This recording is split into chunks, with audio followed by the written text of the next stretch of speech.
Chapter 1. Tom and His Friends. Tom! Tom! Where are you? No answer. Where is that boy? When I find him, I'm going to… Aunt Polly looked under the bed. Then she opened the door and looked out into the garden. Tom! She heard something behind her. A little boy ran past, but Aunt Polly put out her hand and stopped him. Ah, there you are. And what's that in your pocket? Nothing, Aunt Polly. Nothing. It's an apple. I can see it. Now listen, Tom. Those apples are not for you, and I… Oh, Aunt Polly, quick, look behind you. So Aunt Polly looked, and Tom was out of the house in a second. She laughed quietly. I never learned. I love that Tom, my dead sister's child, but he is not an easy boy for an old lady. Well, it's Saturday tomorrow and there's no school, but it isn't going to be a holiday for Tom. Oh no, he's going to work tomorrow. Saturday was a beautiful day. It was summer and the sun was hot, and there were flowers in all the gardens. It was a day for everyone to be happy.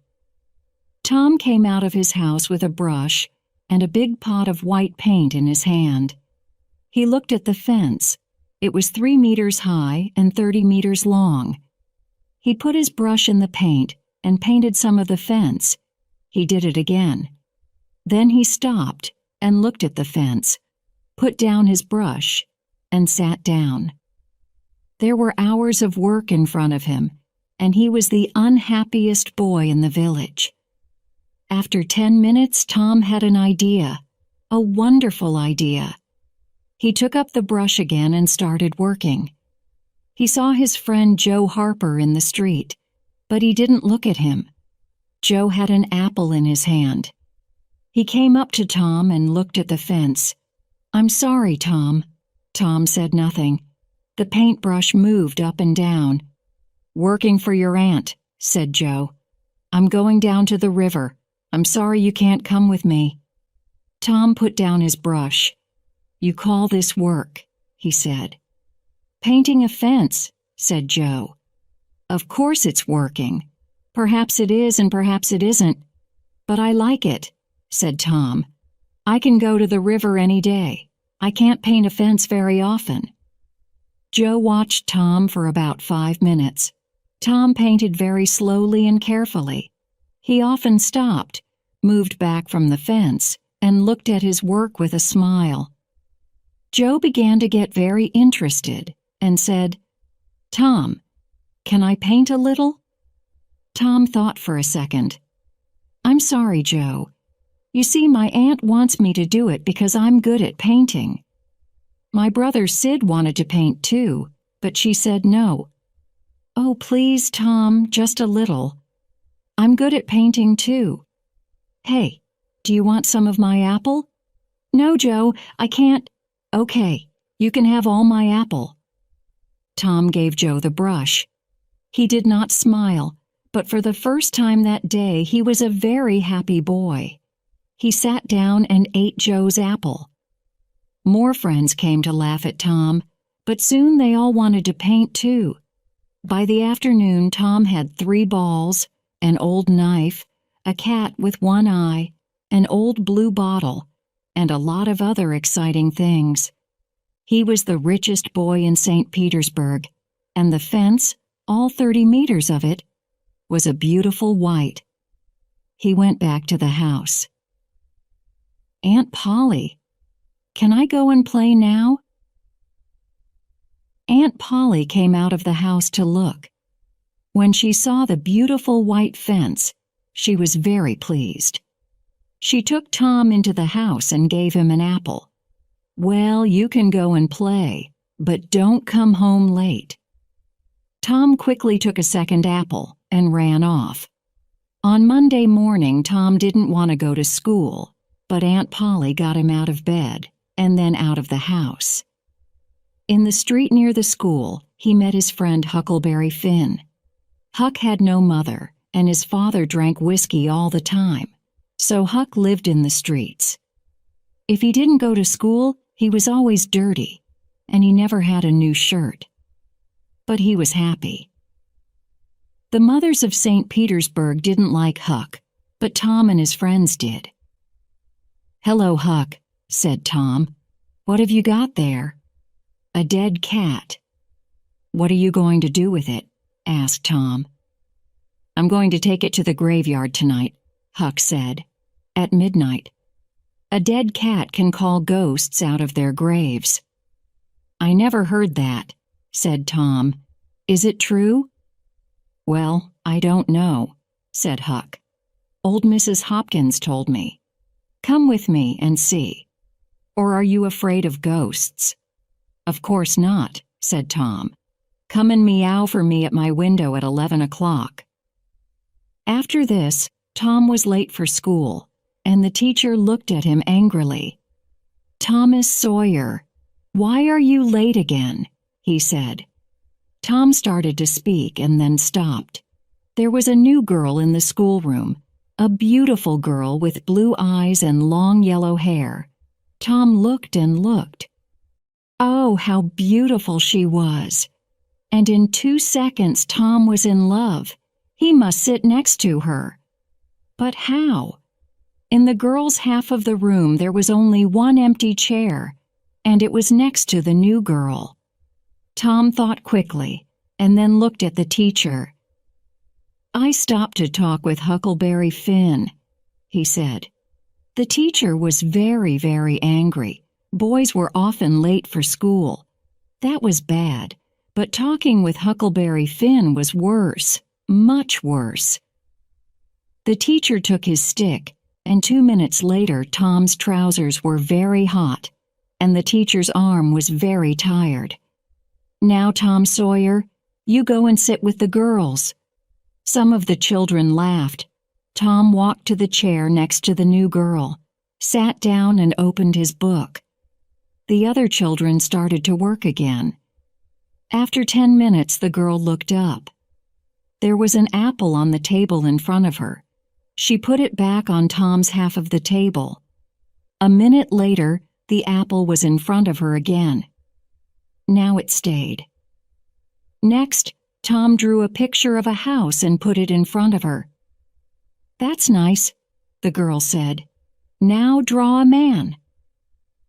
Tom drew a man next to the house. The man was taller than the house, and he had very big hands and very long legs. But the girl liked him. "Can you draw me now?" she asked. Tom drew a girl next to the man. "You draw beautifully. I can't draw pictures." "I can teach you," said Tom. "After school." "Oh, please. What's your name?" Tom asked. "Becky. Becky Thatcher." Just then Tom felt a hand on his head. It was the teacher.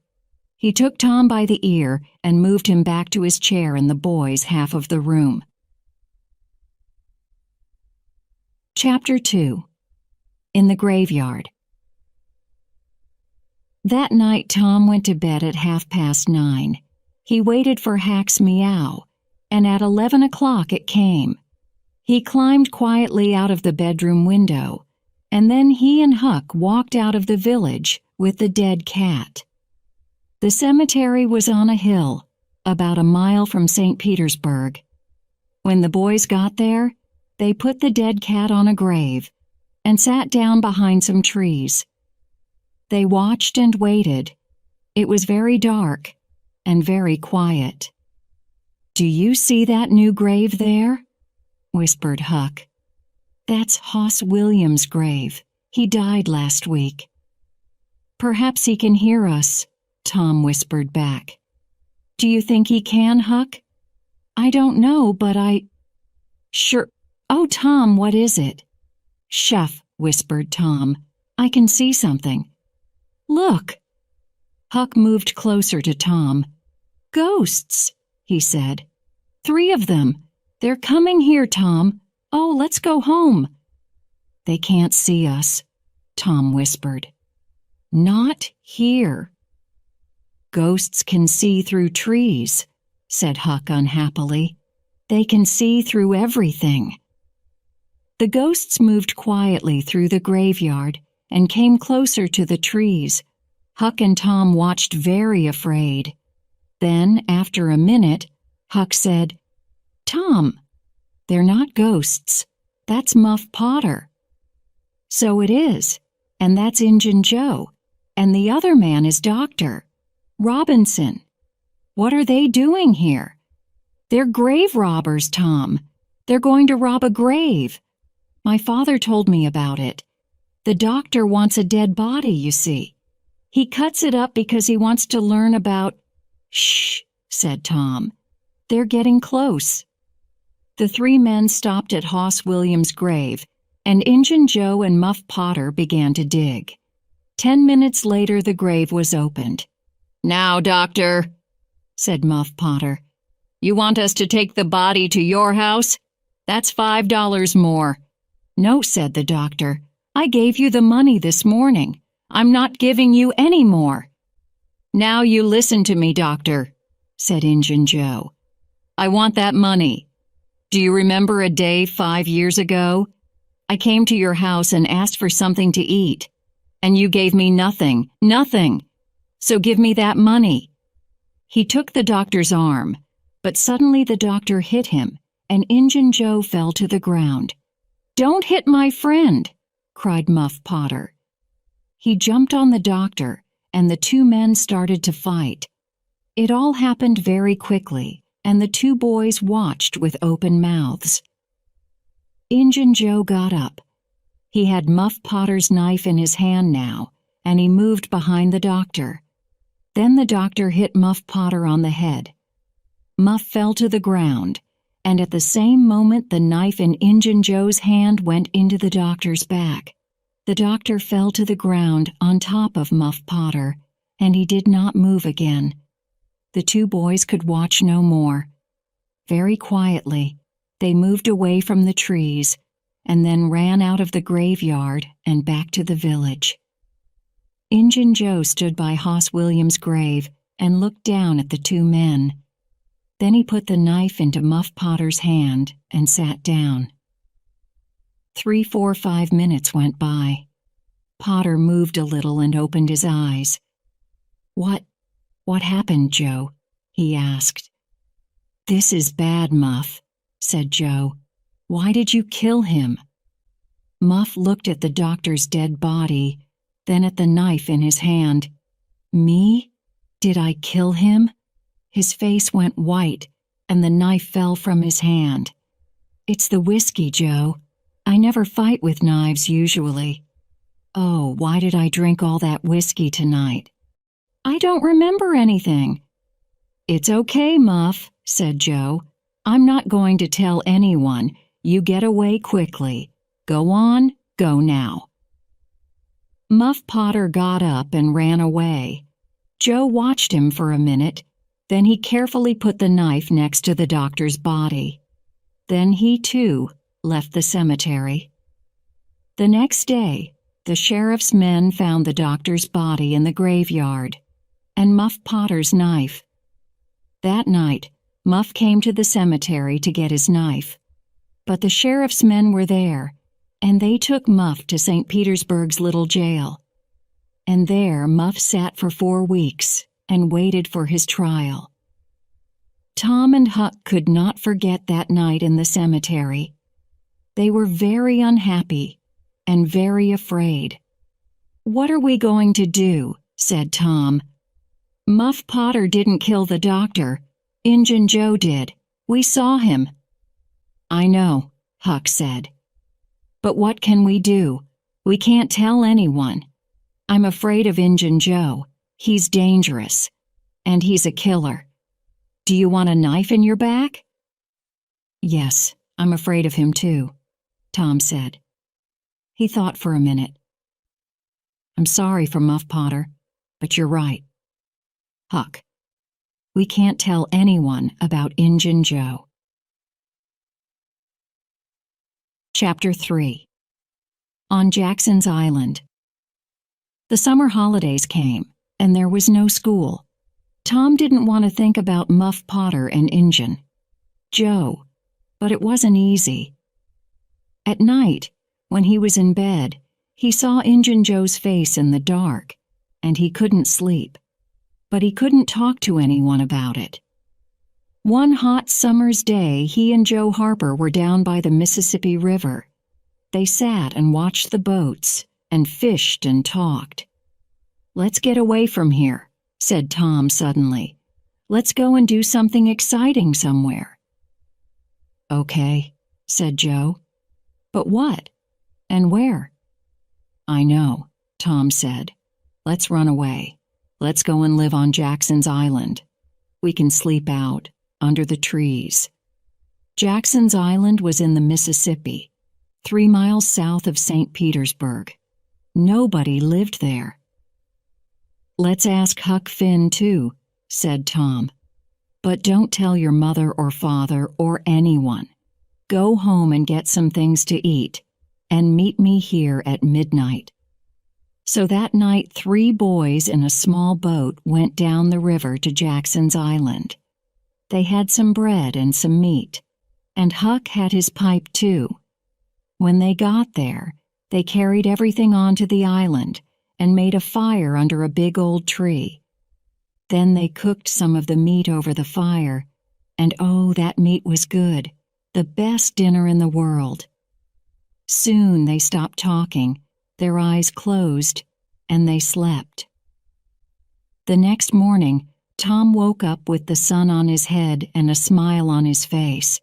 Then Huck and Joe woke up, and the 3 boys ran down to the river to swim. After that, they fished, and soon they had about 6 big fish for their breakfast.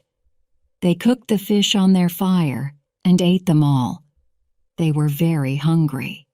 "That," said Joe happily, "was a wonderful breakfast."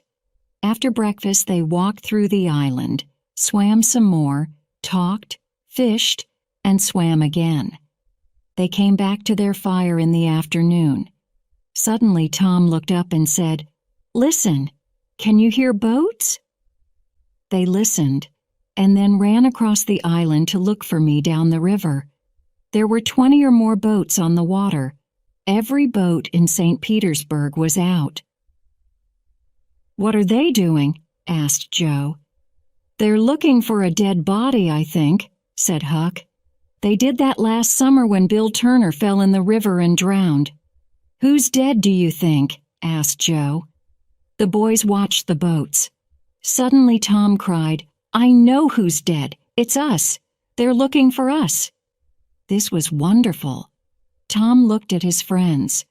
"We're famous," he said. "Everybody in St. Petersburg is talking about us, and they all feel sorry for us." Night came, and the boys went to sleep. But Tom didn't sleep, and when morning came, he wasn't there. "Huck, where's Tom?" cried Joe. I don't know," Huck began, "but look, there he is. Jay, he's swimming across to the island now. Hey, Tom." At breakfast, Tom told his story. "I went home last night," he said, "and listened at the window. Joe, your mother was there too, and she and Aunt Polly cried and tied. I heard some very interesting things. On Sunday, there's going to be a big funeral at the church, for us. And listen, I've got a wonderful idea." Huck and Joe listened and laughed, and yes, it was a wonderful idea. That night, the boys cooked some more fish, and after dinner, Huck got out his pipe and started to smoke. "Can we smoke too?" asked Tom. "I want to learn." So Huck made pipes for Tom and Joe, and the 3 boys sat and smoked. "Hey, I like smoking," said Tom. "It's easy." "It's nothing," said Joe. "I'm going to smoke every day." But after 10 minutes, Tom and Joe got quieter and quieter, and their faces went an interesting color. "I'm going for a little walk now," said Tom. He stood up, carefully, and walked away into the trees. "Me too," said Joe quickly. The 2 boys came back an hour later. but they didn't smoke their pipes again. On Sunday morning, there were no happy faces in St. Petersburg. Aunt Polly and Joe's mother and father were in the church, and all the boys' friends. The minister said some very nice things about the three boys, and the boys' families cried and cried. Everyone cried. And little Becky Thatcher did not stop crying for 1 second. There was a small noise at the back of the church, but at first nobody heard it. Then the minister looked up and suddenly stopped speaking. Everyone turned to look. Their mouths opened and stayed open. And into the church came the three dead boys. Tom first, Joe next, and then Huck. For a second nobody moved or spoke. And then the noise began. Aunt Polly and Joe's mother ran to the boys and took them in their arms. Aunt Polly cried and laughed and cried again. "Oh, Tom," she said, "you're a bad boy, but I love you." Suddenly the minister called out, "Oh, happy days! Sing, good people of St. Petersburg, sing and be happy." And everybody sang and smiled and laughed for a long time. It was St. Petersburg's happiest funeral. The weeks went by, and the judge came to St. Petersburg. On the day before Muff Potter's trial, Huck and Tom met in the street near Tom's house. Huck was unhappy. "Tom, you didn't tell anyone about, you know?" "No, I didn't. But Huck, what about Muff? People are saying he is the killer, and he's going to die.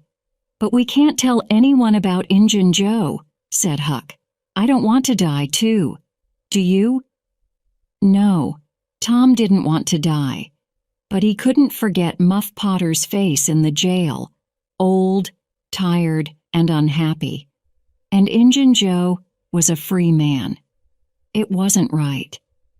That night Tom came home late and very excited. He could not sleep for 2 or 3 hours. The next morning, all the village was at Muff Potter's trial. Injun Joe was there too. Muff waited, a tired old man with a dirty face. The judge began the trial. Questions, questions, questions. Answers, answers, answers. And the answers were all bad for Muff Potter. "Yes, I found the knife in the graveyard next to Dr. Robinson's body. Yes, that's Muff Potter's knife. He always carries it. Yes, I saw Muff Potter in the village that afternoon. He had the knife with him then." Muff Potter began to look more and more unhappy. Then the judge said, "Call Thomas Sawyer." St. Petersburg sat up. What did young Tom Sawyer know? Everyone looked at him and waited. "Thomas Sawyer, where were you on the 17th of June at the hour of midnight?" "In the graveyard." "Why?" "I went there to see ghosts, with a dead cat." St. Petersburg laughed, and the judge looked angry. "And where were you in the cemetery, Thomas?" "Behind the trees near Hoss Williams' grave." Injun Joe's face suddenly went white. "Now, my boy," said the judge, "tell us your story." And so Tom told his story, and St. Petersburg sat and listened to him with open mouths. And then Muff Potter fell, and Injun Joe jumped with the knife, and crash! Injun Joe jumped through the window and was out and away in a second. St. Petersburg loved Tom for a week, but Tom was not happy. Injun Joe was not in jail, and he was a dangerous man. Tom slept badly for weeks. The slow summer days went by. Injun Joe did not come back to St. Petersburg, and Tom began to forget. Chapter 4. Treasure. There is a time in every boy's life when he wants to go and dig for treasure. and that time came for Tom. So, one hot summer's day, he went to find Huck.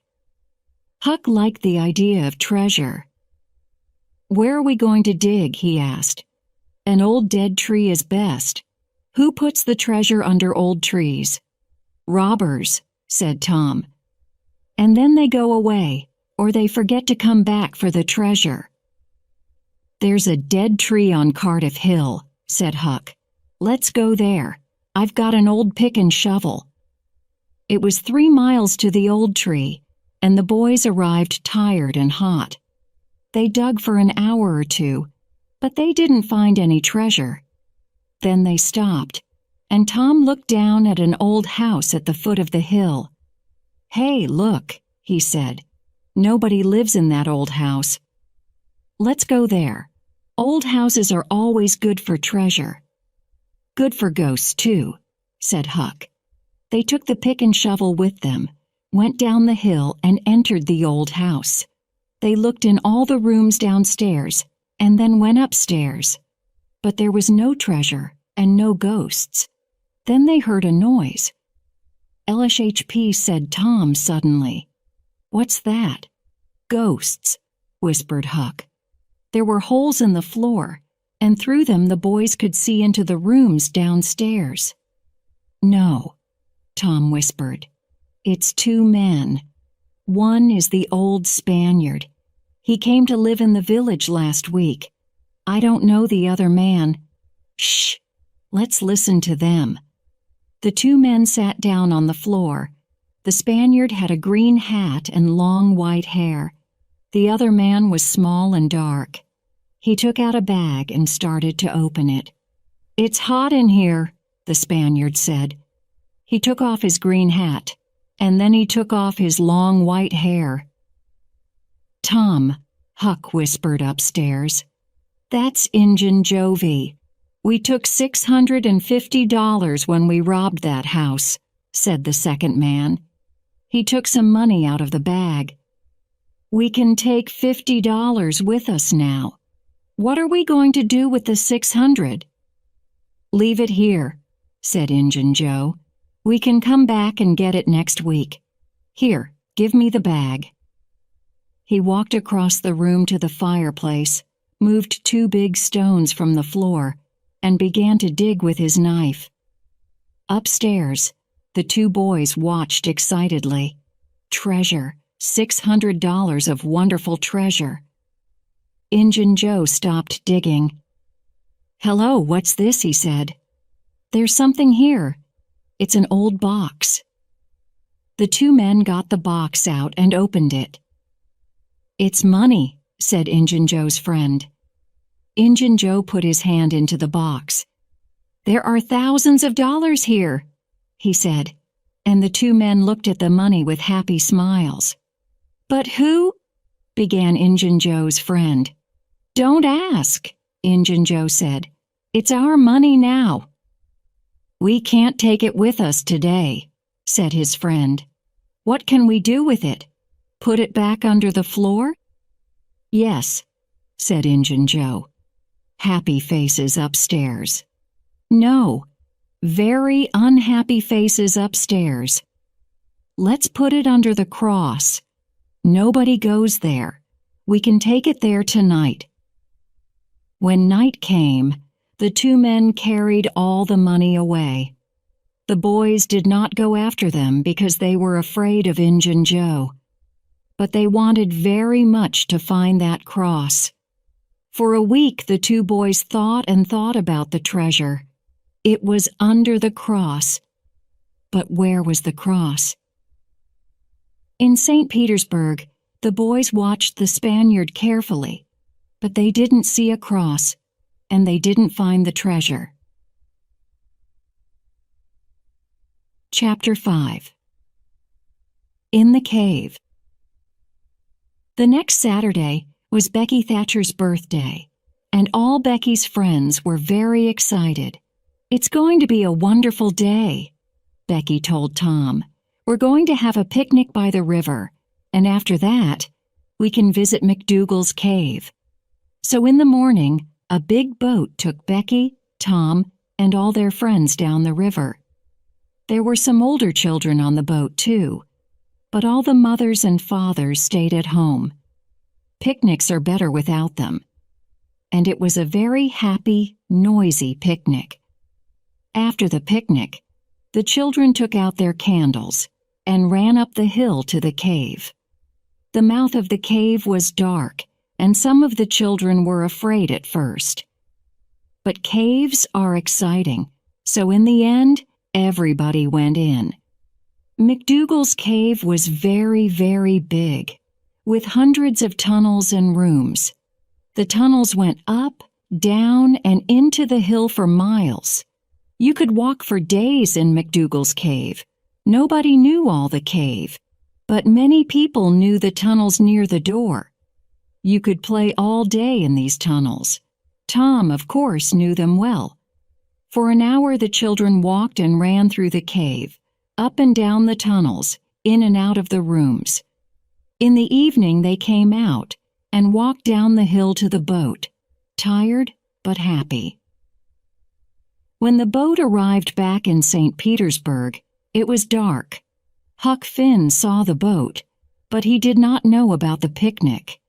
He did not go to birthday picnics, of course, because the mothers of St. Petersburg did not like him. But tonight, Huck was only interested in treasure, Injun Joe's treasure. Injun Joe was in an old building by the river, and Huck waited in the street near the building. Perhaps, he thought, Injun Joe's cross is in there, and the box of money. I must wait and watch. I can tell Tom about it tomorrow. But Injun Joe didn't come out. At midnight it started to rain, and Huck waited all night in the cold street. In the morning he could not move and he could not speak. He felt cold, then hot, then cold, then hot again. Mrs. Douglas, a woman from the church, found him in the street.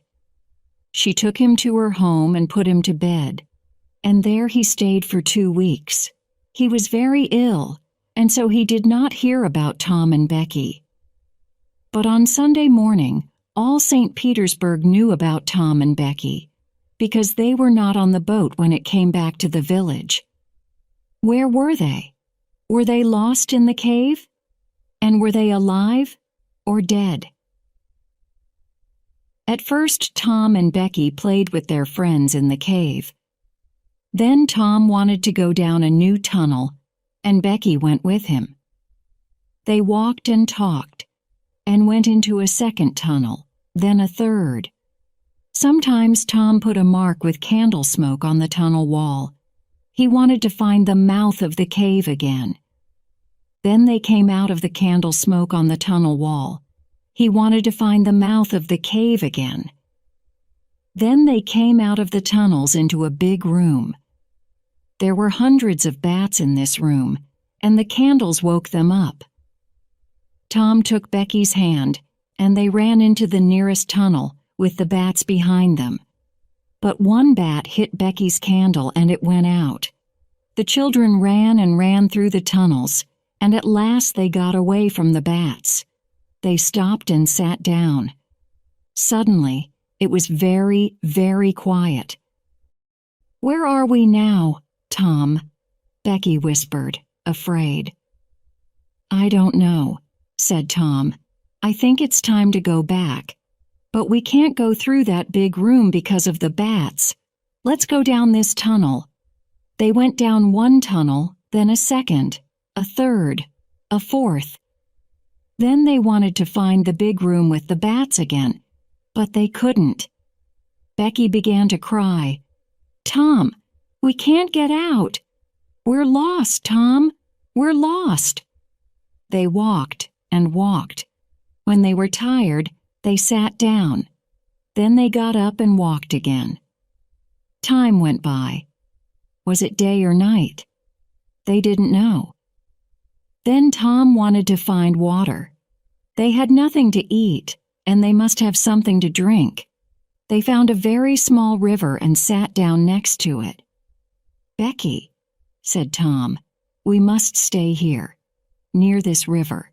This is our last candle, and—" He did not finish, but Becky understood. "Tom?" "Yes, Becky. Are they going to come and look for us?" "Of course, when the boat gets to St. Petersburg." "But how can they find us, in these hundreds of tunnels?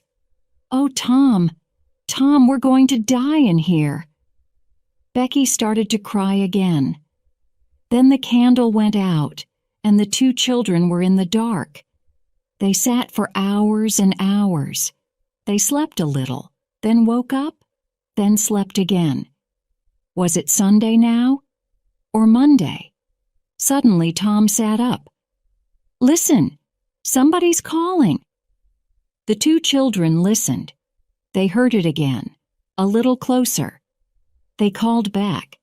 Then they started to walk down the tunnel in the dark, with their hands on the wall. They stopped and listened again, but now they couldn't hear anything. Slowly, they went back to their river.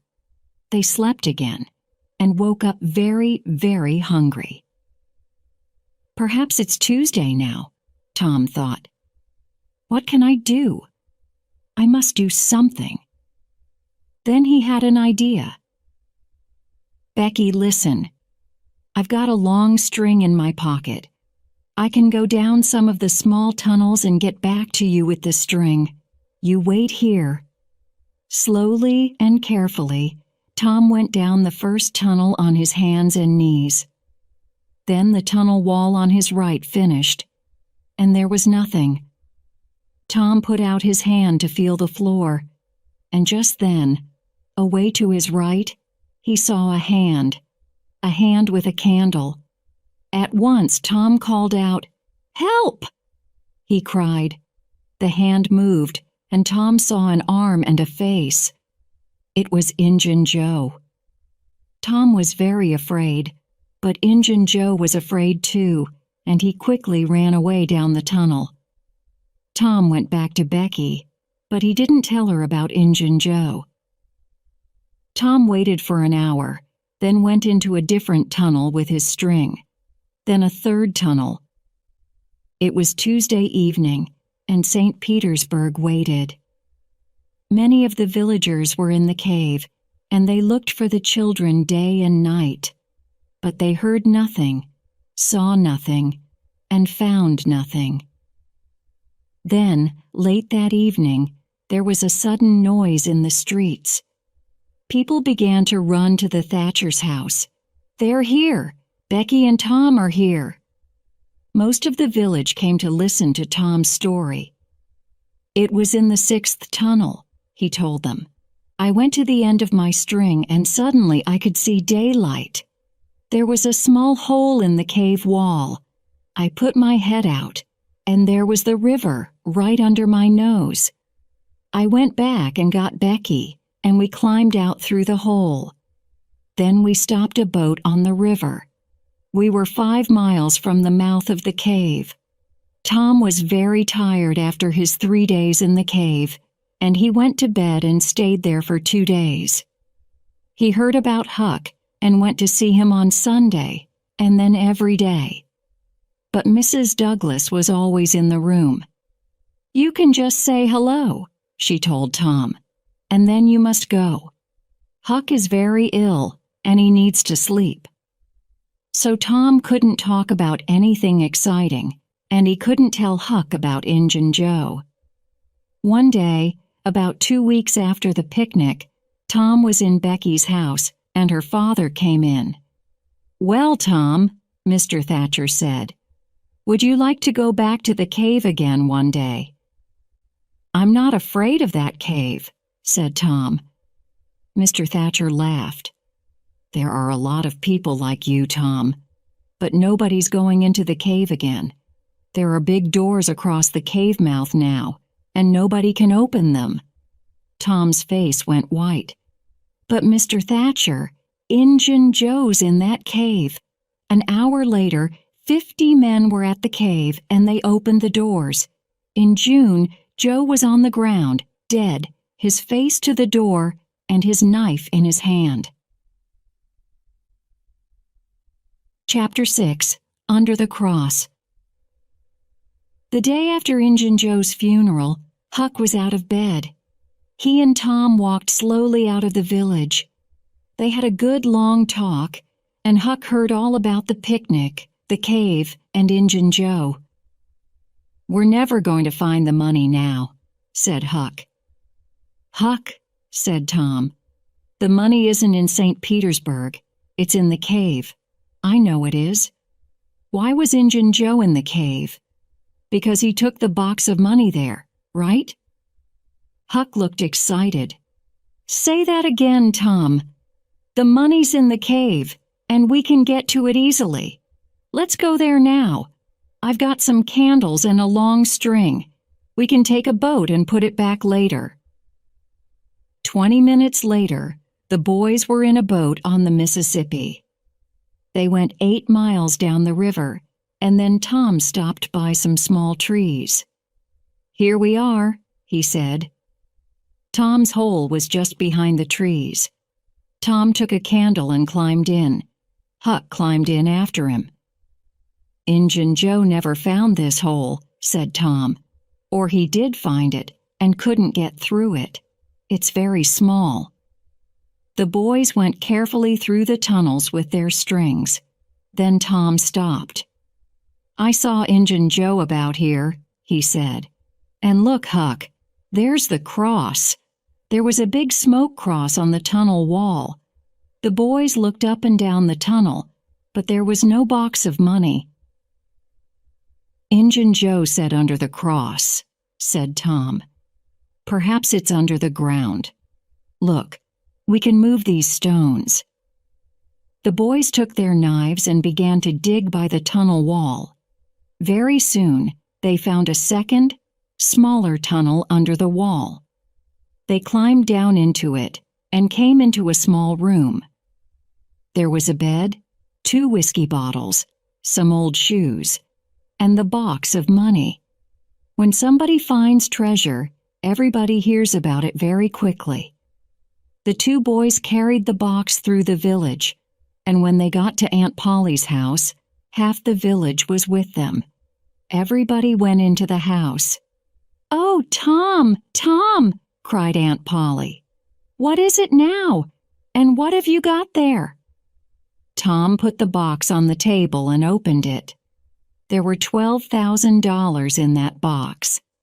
And suddenly, Tom Sawyer and Huckleberry Finn were the richest people in St. Petersburg.